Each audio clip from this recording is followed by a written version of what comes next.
From CRI Simple Numbers, this is Profitability Playbook, the Simple Numbers Podcast, a podcast for those championing market growth and anchoring the nation's economy, small businesses, and entrepreneurs.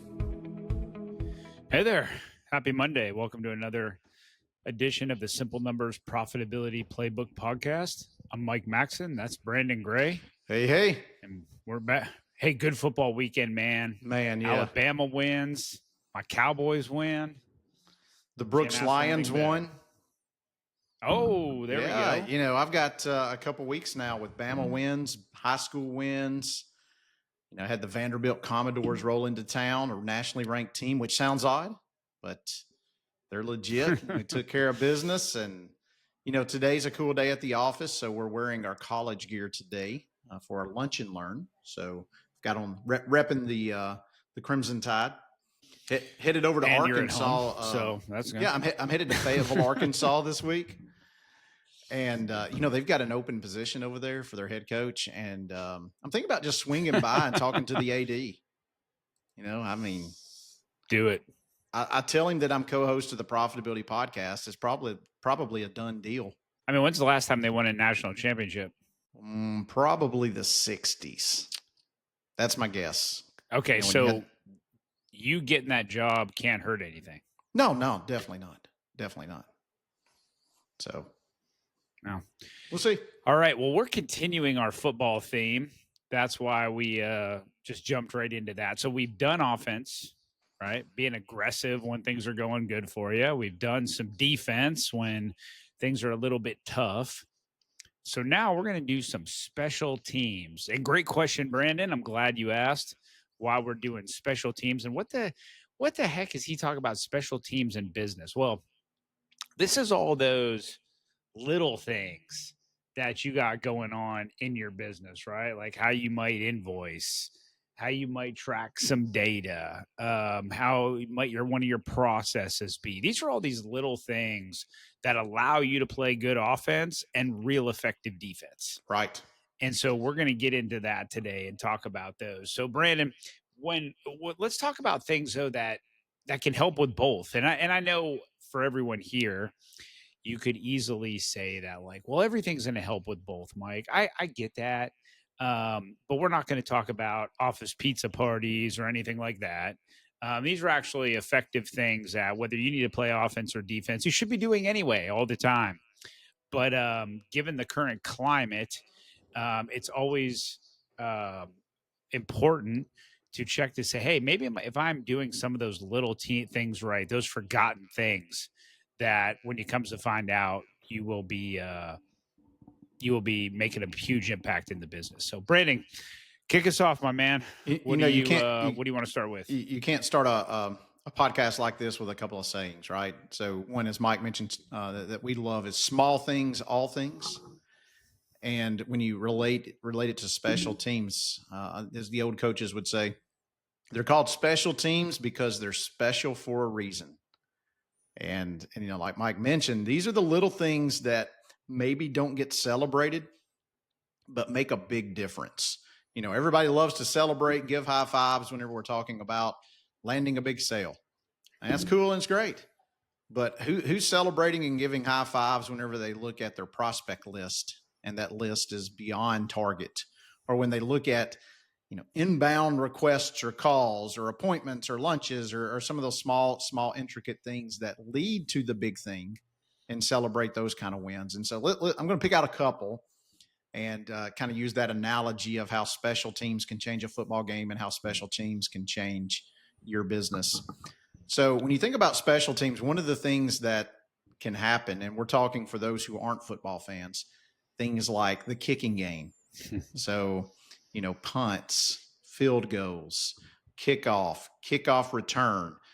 You take a great punt in a football game, and it can change the field position substantially. And you go, well, why does that matter with field position? Well, that then dictates, you know, the type of defense that you're going to play, what the offense may be doing. If you get a great punt return, it sets you up into call different plays and maybe be even in scoring position as far as that part goes. So as we kind of relate that to some systems and processes inside your business, one of them that's pretty simple, how frequently do you invoice? as you talk about cash flow, and folks are sometimes looking at it and going, man, we're selling the devil out of things, but we don't have any cash. Well, are you invoicing once a month? Do you have to invoice once a month? Can you invoice weekly? Can you invoice bi-weekly? And there's cases to where, you got to hit milestones or complete contracts or those kind of things. But, we like those businesses that have a low to negative trade capital signature. And we'll use one that we've talked about many times before, home services. They get paid before they leave the home at providing the service. So, their cash flow signature is going to look great. Another example would be, okay, how quickly do you onboard new customers or clients? And this is one that we saw in our business, Mike, last year, to where, we mapped out everything for a plan for 2025. And I'm like, man, we seem to be behind. What's going on? So we looked at how long it was taking us to onboard a new client. And we were several weeks past what the target should be. Well, we don't bill till we onboard. So, we got to speed that one up. It's a small thing, but it made a big difference whenever it comes to cash flow. Sometimes you got to change some operational processes or systems. I many times hear clients, they'll say, hey, we can't send an invoice because we don't have the information from our team on what's been completed, or if it's an expense reimbursement of some kind for costs that are passing through the business, we don't have that information. It's like, well, you got to change some systems and processes here. So small thing, but makes a really big difference as far as that goes. Yeah, I think that invoicing speed might be one of the, now again, depending on your industry and how it all happens, but I had a client that had a large bucket of clients that they had to invoice every month, and they invoiced everybody at one time, and that was great. But the problem is all those people, took a while to, 30 days, plus the check gets mailed, then it gets there, then you cash it. It's all this stuff. And that's if they pay in exactly 30 days. So what they did was they sort of split the clients up and then just said, hey, we're going to invoice every 2 weeks, this bucket of clients, and then this bucket. And then everyone that began to come on board began on a new cycle of that invoicing. So all the new clients came in then at one of those intervals. And now there's just a constant stream of invoicing and money, invoicing and money, invoicing and money. Completely changed the cash flow signature of the business. And doing that. The next thing real quick, Brandon, I'm going to piggyback on that is not only the invoicing, but then collecting it. And so it was years ago, Brandon, and I'm going to use a Crabtree Rowan Burger. All right. Turn back the calendar. Reference. But once upon a time, we and this is when I started, Brandon had hair. It was crazy. We invoice, we were invoicing and we're fine with like paper checks and stuff like that. Just fine. Just send the invoice. And then whenever the paper check got here, well, all of a sudden it was like, hey, we're going to put credit card forms out here, or the option to pay ACH, all this stuff. Next thing you know, everyone signed up for it. Next thing you know, the moment their recurring invoice hit, or the moment it was issued, we made them had them sign a document. Boom, money was in the bank. Instant. Next thing you know, collections is right there. So Brandon, maybe you want to say something about collections. I went right to the next thing. Made sense, right? Yeah, let's talk collections. Then I want to talk a little bit about lead flow and what have you, just to kind of set the table. So when we're meeting with our clients every month or every quarter, we're going to look at day sales outstanding and where is that trend running. And I can tell you about 99% of the time when we see that number move, we get the exact same answer. Yeah, we've been noticing that. And what we've realized is that some members of our team that are maybe responsible for it, they're just not working it like they should. It's not that they can't. It's not that there's a system and process. We're just not following the play. And because let's face it, most people do not enjoy collections. There might be a few folks out here listening that enjoy it, and perhaps they use, different methods. They may be putting folks in trunks and breaking knuckles. I don't know. But most folks don't enjoy collections. And so you don't work on it. And it's just as important as anything else in the business. And so make sure that we're holding our team accountable to that system and that process, because it's there. You just got to run it. Oh, I like it. shifting gears here. So another one that kind of relates, we like to celebrate the win, right? We like to celebrate the touchdown, whether it's a big sale or a contract or what have you. This is super critical in the current marketplace. You have to make sure you're executing on the small things when it comes to lead flow and days to close. And a lot of times those aren't celebrated. They're not really talked about. Once again, we're looking at the outcome instead of the input, and success lies in mastering the inputs. But if you're not holding your team accountable to whatever your standard is around outbound activity, it could be calls, could be in-person meetings. I'm not going to put emails in there because they're not as effective. But some type of contact with prospects from an outbound perspective. If you're not holding your team accountable to that, then it's pretty hard to ask questions whenever sales aren't where they should be, because we just didn't do the work. The other one's days to close. How long on average is it taking you to close? Can we speed that process up? So if I've got the right number of prospects in my pipeline, I focus on the blockers and the things that are preventing us from closing very quickly. Obviously, we're going to see the revenue show up. Everybody's going to celebrate. So take that process, look at the different steps, and you can't put it on autopilot because the market changes. Make sure you're paying attention to it and adjusting as you need to. Mike, you want to talk specialist? We want to talk kickers and punters? And, specialists are like people like me, everybody, that do business consulting maybe for you, or yeah. And that's what my mom's always told me, man, leave me alone. Maybe you have, a business coach. Maybe you have just that person in this obscure role, jack of all trades, master of none.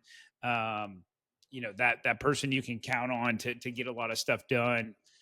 Or just maybe that strategic piece that you need to grow the business or fix the business. So those are your specialists. So, Brandon, what do you want to start off with? That comes to mind first. When you think about on the football field, the specialist on special teams, that would be folks like the long snapper, the punter, the kicker. They've got one job to do. They don't play every down, but they're expected to show up and execute at a high level when the game is on the line. And so as you kind of relate that to your team, who are the folks who have special talents on your team, and how can we make sure we're using those?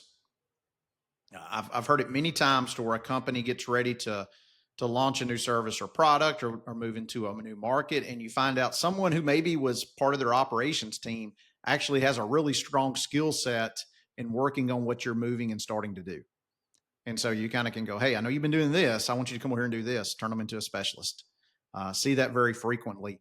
Another one is outside of your company. So we talked a few episodes ago about subject matter experts. They fall under that specialist umbrella. And so it's that person who has one job to do. Think of them, like the place kicker. You're only asking them to do one thing. They don't come in all the time. They're not part of the team all the time, but you've got a very specific need. You need them to come in, take care of the need, then go back over to the sideline. And so finding the very best in that field. And this is one of those things, we talk about our mastermind group, Mike. This is one of those that many times in mastermind we hear talk about. It might be a sales specialist, yes, marketing specialist, operations specialist, business coach, attorney. Could be many different people who might fill those roles. But, I'll give you one with an attorney at our last mastermind. And so there was a client there who had a very specific legal need. And we were able to connect him with someone else in the group who also had the very same legal need. And, this guy had already found one of the top attorneys in the country to deal with it. So finding those specialists, having them come in, do their job, go back to the sideline. You need a network. You need a group. Don't rely just on Google. Reach out to other folks in your network. Who are they using? Who would they recommend? Yeah, I like that. And also too is you do have those people for sure. But I also want to talk about too those specialists within an organization that doesn't always get the recognition as the number one wide receiver on a team, right? Mm-hmm. And that's that player, that team member that maybe isn't the one that generates all the money. maybe isn't the one, but that person that gets it all done all the time, that you can't live without. And Brandon, I don't know how many times we turn to a business owner and, they'll sit back and you're waiting for them to talk about their highest producer, the one with the revenue. And then they talk about their admin. And they're like, hey, if that person ain't here, I don't know if I'd be able to function in my job. Right. And to me, there's that type of specialist too, that exists within an organization, that exists behind the scenes, not the highest producer, but they're there to get it done for you, and everything actually moves because of them. Yeah. And that also comes to my mind too. Yeah, it's folks that do their job. And you might have productive team members as well that maybe aren't always in the limelight per se, bringing in the next big deal or hitting a sales target or something like that, or a great new idea. But they show up every day. They do their job. They're very efficient at what they do. If you can track individual LER in your company, these are the folks who are at the highest. And so, as you kind of look at what we need to do, we need to make sure we keep them. We need to retain them. We need to show them some love. We need to have them help other folks who may not be performing at the same level get to that level of performance. And it's easy to take them for granted sometimes. But they're the folks who kind of make it all happen. And so one exercise that I really like is, as you kind of look through your team, how efficiently and how smoothly would you operate if you did not have that person on your team? And I think every business probably can point to 2 or 3 people kind of behind the scenes. And it's like, hey, we got to have those folks without a doubt.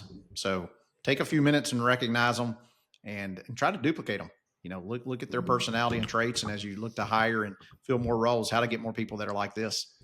That's got one more I want to cover. Made it all these years. I've just carried him. What's that? I was talking at the same. Did he say he carried me all these years?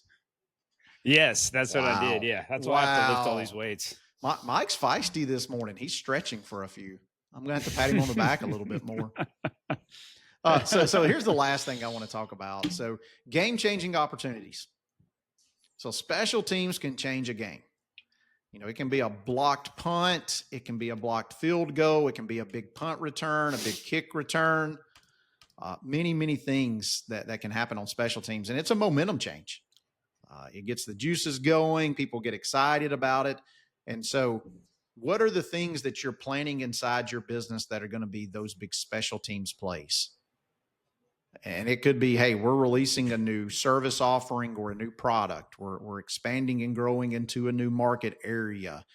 We have found a new base of prospects, customers that we haven't tapped in before. It could be a marketing initiative. I mean, we're hiring or we're adding robots to the fleet. I mean, there could be a lot of different things that could be that momentum shift and change. And once again, we're in a marketplace where there's not a current playbook. And a lot of times we'll say this to our clients: you just need to get a win. If you've been kind of bumping along and there's been months of losses and marginal profitability, and it's kind of like, man, you're fighting and you're scrapping for every inch to survive as a business. Sometimes emotionally and mentally, you just got to get a win. Your team needs a win. And so what are the things that you can do that are going to kind of shift and change that momentum?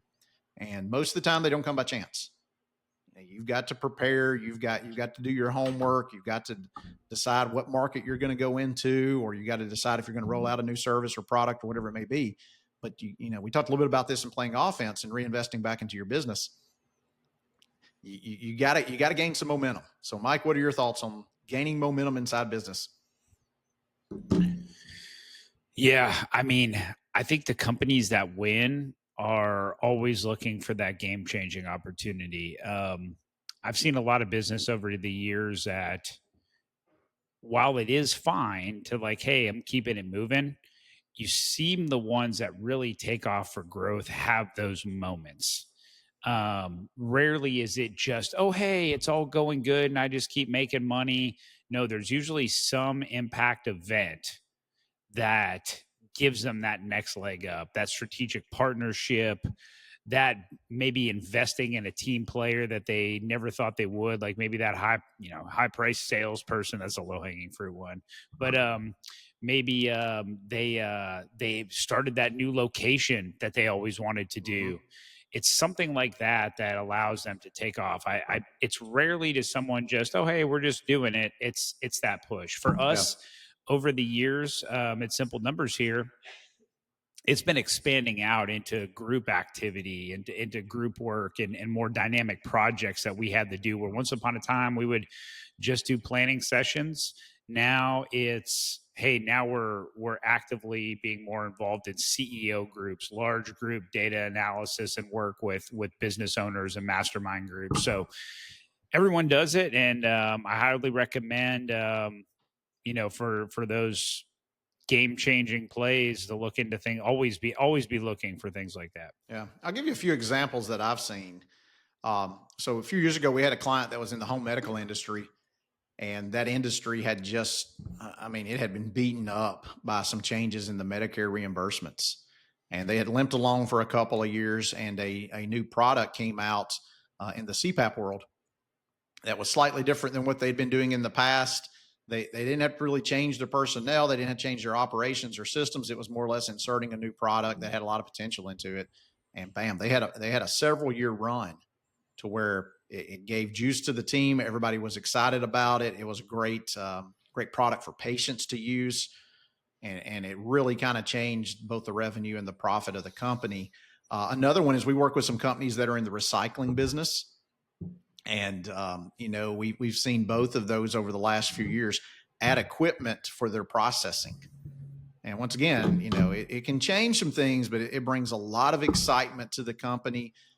Phenomenal opportunity to increase margins in what they're doing. The team gets a new toy, you might say, to play with, and it benefits bottom line substantially. Now it's a big investment, but it's one of those kind of game changers that can position them for much better and more profitable things. We've seen clients that, from a marketing perspective, have had game changers, whether it's a campaign or an outcome. So years ago, you got to go back a few years with this one. I had a client that was experimenting with YouTube ads. And this was right when it first started. Whoa. And they were in the medical products industry. And the timing was phenomenal, because they started experimenting with it at the end of 2019 and the first month or two of 2020. And they kind of had figured it out. So in Q1 of 2020, they put on the gas. They started really investing heavily in YouTube ads. And then we all know what happened in March of 2020. Everyone's at home watching YouTube and needs healthcare products. So, it was rocket fuel for them. So those are just a few examples of things that you can kind of look at, but, look for that game-changing opportunity. I think that's the big thing there. You want to find something that's going to be a spark to kind of get you out of the rut and move you forward. Sweet. I couldn't agree more. And that, I think we've covered the special teams. Before we close out our football series here, we did 3 episodes on this, Brandon. Anything in closing you want to give to the group that we discussed over these last 3 episodes? Well, there's a couple things that come to mind. So we talked offense 2 episodes ago. If you hadn't listened to that one, go back and listen to that. Things that you can do when the marketplace is in your favor. You need to put some points up on the board. We talked defense whenever things are going against you and you might have to get profitable with what you have. You can't really take as many risks and what have you. And then we just concluded with the specialists and special teams. And so, I think a few things that stand out. One, and I referenced this a moment ago, there's not a playbook for the current environment that we're in economically. So you have to be creative. What got you here is not going to be what keeps you here. So you got to look at what I'm bringing to the marketplace from a competitive advantage, from a value proposition, from a service and product standpoint. And I've got to bring something unique and different. If folks are going to spend, you've got to give them something different to spend on. You can't just keep doing the same thing in most cases and it works. So bring some creativity to the table. We kind of talked about that. You call a few different plays, you bring in a different type of offense, those kind of things. Secondly, you look at the importance in football and how much practice goes into that relative to how much is done in a game. And so how much practice is your team getting? And I'm talking about training. As the great ones would say, you don't run a play until you get it right. You run it until you can't get it wrong. And that's true in business. Make sure that you're investing heavily back into your team whenever it comes to getting them up to speed quickly. If they're a new team member, how can I reduce that time and make them productive? I've probably talked to more people in the last 3 months than I have in the past 3 years about sales training, because it's a different marketplace. You got to address it differently than you have in the past. So invest in that when it comes to your sales team. From an operational standpoint, we're in an environment to where you have to execute flawlessly because there's not opportunities in the pipeline to make up a mistake with. So systems and processes, make sure people are paying attention to the small things, the details, delivering a phenomenal experience, top-notch product or service, whatever it may be there. You've got to execute at a very high level. And then when it comes to special teams, like we said earlier, find the specialist. Who are the people that you can insert into your organization that can kind of fill in a gap, even on a temporary basis, get you up to speed quickly, and then your team can move the ball from there. They can go out and execute based upon the plan that's been put in place. So those are just a few things that came to mind. Mike, any from you? No, you've covered it. I think we've covered these goods. I really liked what we did here. I think we in this economy, it's weird. The clientele that we get on a regular basis, it's you usually see some consistency, but this is some of the most inconsistent people I talk to in terms of like doing really well, doing bad, can't get a footing here, can't figure this out, and then someone calls and like everything's great. Can't figure, everything's fine. I don't know what everyone's talking about. I mean, it's wacky. So we're making sure we cover all of our bases here. Yeah, I'll throw in one last quote here as we round out the football series. This comes from Barry Switzer. I know Cowboy fans, I guess, do they either love him or hate him, Mike? I don't know which one you fall on there, but Barry does have a Super Bowl championship with the Cowboys. So he has a quote that I really like. He says, "Life deals you a hand of cards. You decide whether you're going to play it out or fold." Well, the marketplace deals you a hand of cards as an entrepreneur. It could be high interest rates. It could be high inflation. It could be low unemployment. I can't find people. It could be a difficult marketplace to where revenue is going down. I mean, there's a lot of hands that the marketplace deals you. You decide whether you're going to play it out or whether you're going to fold. I love it. All right, everyone. Well, we appreciate you joining us for another episode. That's Brandon Gray. I'm Mike Maxson, and we will see you next week. Roll Tide. If you want to know more about driving sustainable profitability for your business or are interested in learning more about CRI Simple Numbers, please visit our website at simplenumberscri.com. Thanks for listening to this episode of Profitability Playbook, the Simple Numbers Podcast. You can subscribe to Profitability Playbook on Spotify, Apple Podcasts, or wherever you prefer to listen to podcasts. If you like what you heard today, please leave us a review.